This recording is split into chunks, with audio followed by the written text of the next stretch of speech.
बृहस्पतिवार व्रत कथा। किसी गांव में एक साहूकार रहता था, जिसके घर में अन्न, वस्त्र और धन किसी की कोई कमी नहीं थी। परंतु उसकी स्त्री बहुत ही आलसी थी, किसी भिक्षार्थी को कुछ नहीं देती, सारे दिन घर के काम काज में लगी रहती। एक समय एक साधु महात्मा बृहस्पतिवार के दिन उसके द्वार पर आए और भिक्षा की याचना की। स्त्री उस समय घर के आंगन को लीप रही थी। इस कारण साधु महाराज से कहने लगी कि महाराज, इस समय तो मैं घर को लीप रही हूँ, आपको कुछ नहीं दे सकती। फिर किसी अवकाश के समय आना। साधु महात्मा खाली हाथ चले गए।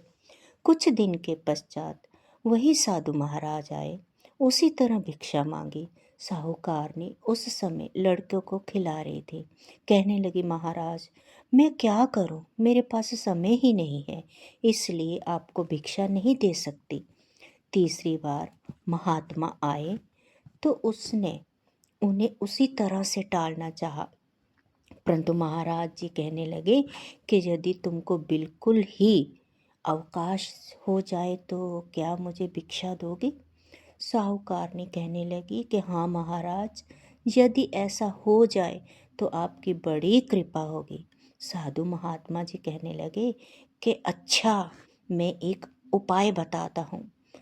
तुम बृहस्पतिवार को दिन चढ़ने पर उठो और सारे घर में झाड़ू लगाकर कूड़ा एक कोने में जमा करके रख दो। घर में चौका इत्यादि मत लगाओ। फिर स्नान आदि करके घर वालों से कह दो उस दिन सब हजामत अवश्य बनवाएं। रसोई बनाकर चूल्हे के पीछे रखा करो, सामने कभी न रखो। सायंकाल को अंधेरा होने के बाद दीपक जलाया करो, तथा बृहस्पतिवार को पीले वस्त्र मत धारण करना, ना पीले रंग की कोई भी चीज़ खाना। यदि ऐसा करोगे तो तुमको घर का कोई काम नहीं करना पड़ेगा। साहूकारनी ने ऐसा ही किया। बृहस्पतिवार को दिन चढ़े उठी, झाड़ू लगाकर कूड़े को घर में जमा कर दिया। पुरुषों ने हजामत बनवाई, भोजन बनाकर चूल्हे के पीछे रखा। वह सब बृहस्पतिवारों को ऐसा ही करते रहे। अब कुछ काल बाद उसके घर में खाने को दाना न रहा। थोड़े दिनों में महात्मा फिर आए और भिक्षा मांगी, परंतु सेठानी ने कहा, महाराज, मेरे घर में खाने का अन्न नहीं है, आपको क्या दे सकती हूँ? तब महात्मा ने कहा कि जब तुम्हारे घर में सब कुछ था तब भी तुम कुछ नहीं देती थी, अब पूरा पूरा समय है, अवकाश है, तब भी तुम मुझे कुछ नहीं दे रही हो। तुम क्या चाहती हो, वह हो, वही करूँगा। तब सेठानी ने हाथ जोड़कर प्रार्थना की, हे महाराज, अब कोई ऐसा उपाय बताओ कि मेरे घर में पहले जैसे धन धान्य हो जाए। अब मैं प्रतिज्ञा करती हूँ कि अवश्य ही जैसा आप कहोगे मैं वैसा ही करूँगी। तब महात्मा जी ने कहा, बृहस्पतिवार को प्रातःकाल उठकर स्नान आदि से निवृत्त होकर घर को गोबर से लिपो, तथा घर के पुरुषों को हजामत ना बनवाने को बोलो। भूखों को अन्न जल देती रहो। ठीक सायंकाल दीपक जलाओ। यदि ऐसा करोगी तो तुम्हारी सब मनोकामनाएं पूरी होंगी। भगवान बृहस्पति जी की कृपा आपके ऊपर अवश्य होगी। सेठानी ने ऐसा ही किया। उसके घर में धन धान्य वैसा ही हो गया जैसा कि पहले था। इस प्रकार भगवान बृहस्पति जी की कृपा से अनेक प्रकार के सुख भोग कर दीर्घ काल को जीवित रही। बोलिए श्री विष्णु भगवान की जय, लक्ष्मी नारायण की जय, बृहस्पति भगवान की जय। आरती।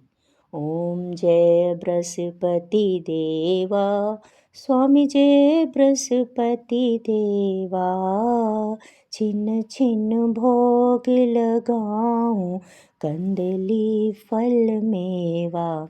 ओम जय बृहस्पति देवा, तुम पूर्ण परमात्मा, तुम अंतर्यामी, जगत पिता जगदीश्वर, तुम सबके स्वामी।